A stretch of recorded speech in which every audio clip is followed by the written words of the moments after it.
다이아몬드 반지는 없어도 평생 동안 아무 지장이 없어요. 그렇죠? 그런데 시장에서의 거래되는 가격은 뭐가 더 비싸요? 왜 물은 싸고 다이아몬드는 왜 비싸냐? 제가 첫사랑이 경제학이라고 붙였는데 처음은 정말 희소합니다. 우리가 경제학은 인문과학이다. 경제학은 사람들이 어떻게 움직이느냐에 따라서 구성이 되고 그 경제 성과도 사람들이 어떻게 행동하느냐에 따라서 달라진다. 이렇게 말씀드렸는데 여러분 사람이라는 게 너무나 다양한 생각들을 갖고 있잖아요. 우리 5천만 국민들이 다 생각이 다릅니다. 여기 앉아 계신 분도 다 생각이 다를 거예요. 그래서 경제학에서는 소비자를, 경제학에서 나오는 경제 주체를 뭐라고 생각하느냐면은 합리적인 생각을 갖고 있다고 가정을 합니다. 경제학은 제가 앞에서 과학이다, 사이언스다 이런 얘기를 했잖아요. 사이언스는 과학은 뭐냐? 실험실이 있어야 돼요. 여러분 잘 아시는 대로 실험실에서 H2O를 결합하면 물이 되는 거죠. H2O 이외에 다른 물질이 들어가면 다른 형태가 나타나겠죠. 그리고 물의 어떤 작용을 설명하려면은 H2O라는 순수한 물 속에서 설명을 해야 되겠죠. 그렇죠? 경제학도 마찬가지예요. 실제 세상에는 비합리적으로 행동하는 사람도 물론 존재하죠. 그런데 우리 분석에서는 그 사람을 일단 제외시킵니다. 왜냐하면 그 사람이 들어오면은 우리가 공통적인 경제학적인 원리를 찾아내기가 어렵기 때문이죠. 사람들이 합리적으로 행동한다면은 어떤 생각을 가지고 행동하느냐? 아까 제가 가격에 대해서 백화점의 바겐세일에 대해서 잠깐 얘기한 적이 있었습니다만은 합리적인 소비자라면은 자기에게 이익이 되는 쪽으로 행동하죠. 그렇잖아요? 자기에게 피해가 가거나 큰 비용이 발생하는 쪽으로 행동하지는 않죠. 부모님들도 많이 계시는데 자녀들을 뭐라고 할 때 가장 많이 지적하는 사항이 너무 낭비했다. 너무 쓸데없는 데 썼다. 그건 부모의 기준으로 볼 때는 아이가 합리적으로 행동하지 않았다고 생각하시는 거죠. 그렇죠? 그래서 사람들은 합리적으로 행동하는 그런 사람들이 모여있는 경제, 사회, 그거를 대상으로 해서 우리가 경제를 분석합니다.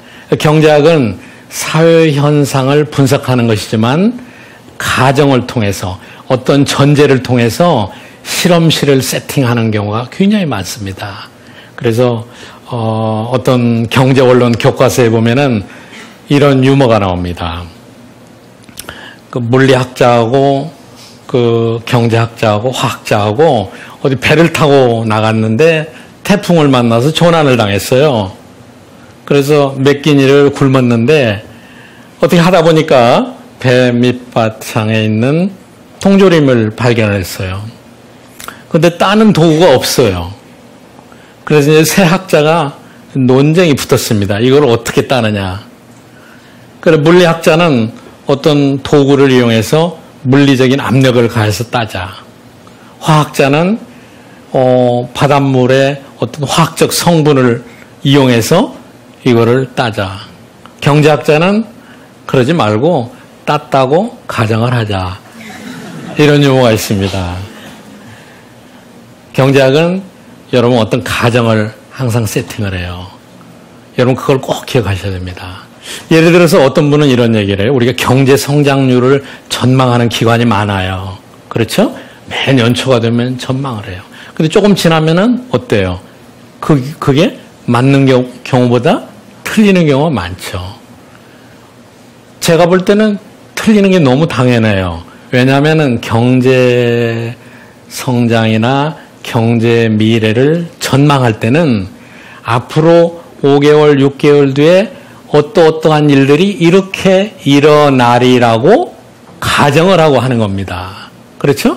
그런데 실제 가보니까 그 가정이 바뀌게 되는 거죠. 그럼 이건 당연히 그 결과가 바뀌게 되는 거죠.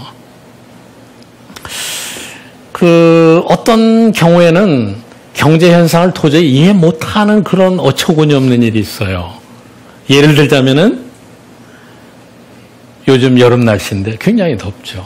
물이 없으면은 뭐 몇 시간 버티기도 힘들 거예요. 바깥에서. 그런데 다이아몬드 반지는 없어도 평생 동안 아무 지장이 없어요. 그렇죠? 그런데 시장에서의 거래되는 가격은 뭐가 더 비싸요? 물하고 비교가 안 되죠. 물은 뭐 값이 재화의 값이 너무 싸면 물값보다 싸다 그러지 않아요? 비교가 안 되는 거예요. 그러니까 우리가 실제 필요한 거, 꼭 사용해야 되는 거, 이것에 대한 가치하고 거래하면서 교환할 때의 가치하고는 차이가 많아요. 세상에 그런 게 너무 많습니다. 저건 있어도 그만, 없어도 그만인데 가격이 엄청 비싼 거예요. 근데 어떻게 합니까? 시장에 가격이 그렇게 형성되는데 원하면은 그걸 사야죠. 그런데 실제로 그렇게 비싼 값을 주고 사는 사람이 있지 않습니까? 그게 경제 현상이에요. 어떤 거는 가격을 올리면 또 더 많이 팔린다고 얘기할 때도 있습니다. 자, 지금 제가 얘기한 거는 경제학의 발전 과정에서 나왔던 엄청나게 큰 논쟁이었어요. 물과 다이아몬드의 역설. 그러니까 여러분 경제학 하면은 경제학의 발전에 엄청나게 기한 위대한 학자가 몇 사람 있어요. 그 중에 대표적인 사람이 아담 스미스라는 사람이 많이 들으셨을 거예요. 1776년에 아담 스미스가 국부론을 썼는데 그 당시에는 물값하고 다이아몬드 값이 이렇게 차이가 나는 것을 설명을 못했어요. 그래서 물과 다이아몬드의 역설이다 이렇게 얘기했습니다. 그런데 왜 물은 싸고 다이아몬드는 왜 비싸냐? 왜 사람들이 다이아몬드는 그렇게 비싼 걸 주고도 살려고 하느냐? 한번 생각해 보세요. 아마 이 시가 도움이 될지 모르겠어요. 학교에 입학하여 새 책을 앞에 놓고 하루 일과표를 짜던 영롱한 첫마음으로 공부를 한다면, 사랑하는 사이가 처음 눈이 맞던 날의 떨림으로 내내 계속된다면, 첫 출근하는 날 신발끈을 매면서 먹은 마음으로 직장일을 한다면, 아팠다가 병이 나은 날에 상쾌한 공기 속에 감사한 마음으로 몸을 돌본다면, 이 정채봉 시인의 시인데 참 아름답잖아요. 여러분도 오늘 EBS 특강에 온 초심을 꼭 끝까지 지키세요. 여러분, 세상에 처음은 두 번 다시 오지 않습니다. 제가 첫사랑이 경제학이라고 붙였는데 처음은 정말 희소합니다.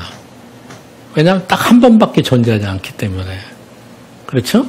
그러니까 모든 것에 대해서 사람들이 희소한 것에 대해서는 굉장히 가치를 부여합니다.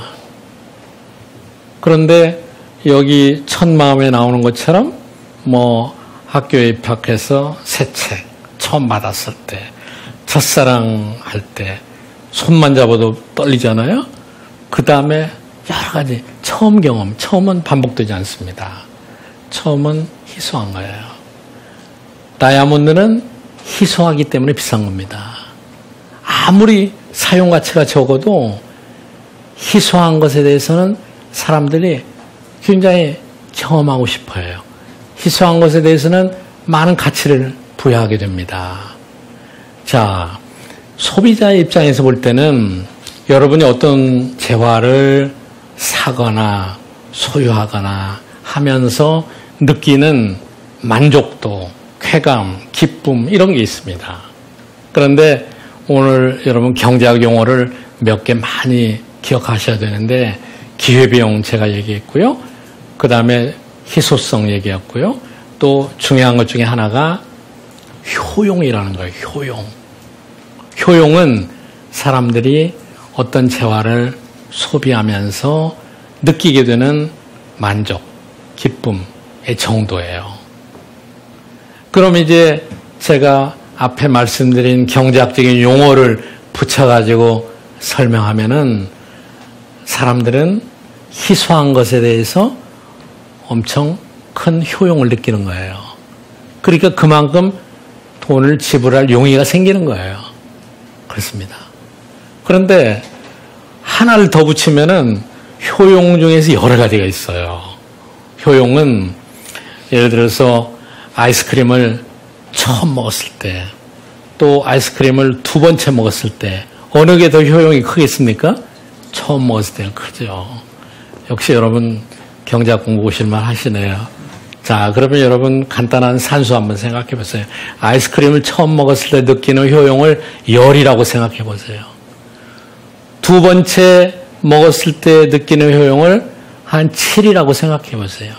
그러면 두 개를 합해서 17이 되잖아요. 이게 두 개 아이스크림 먹을 때 느끼는 전체 효용이에요.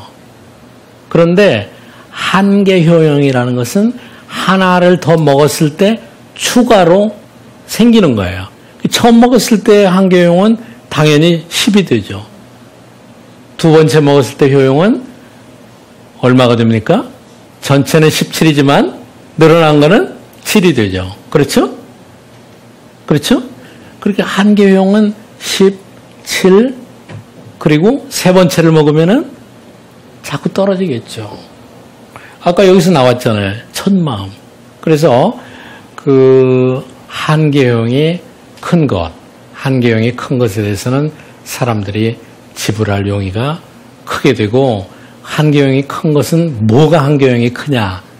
희소한 것이 크게 되는 겁니다. 항상 희소해야 됩니다. 그러니까 제가 열보다 더 큰 아홉이라고 붙여놨는데, 경제에서는 항상 많다고 해서 큰 가치가 있는 건 절대 아닙니다. 희소한 것이 더 큰 가치를 부여받을 수 있습니다. 가장 희소한 거는 세상에 하나밖에 없는 거죠. 그렇잖아요? 세상에 하나밖에 없는 예술품. 피카소가 어떤 그림을 그렸다. 그건 하나밖에 없는 거죠. 굉장히 비싼 거죠. 유일하게 하나밖에 없는 거. 그렇게 해서 소비자들은 희소한 것에 대해서 큰 효용을 느끼고 큰 한계용을 느끼게 되고, 그렇기 때문에 가격이 비싸게 된다. 이렇게 우리가 설명할 수 있습니다.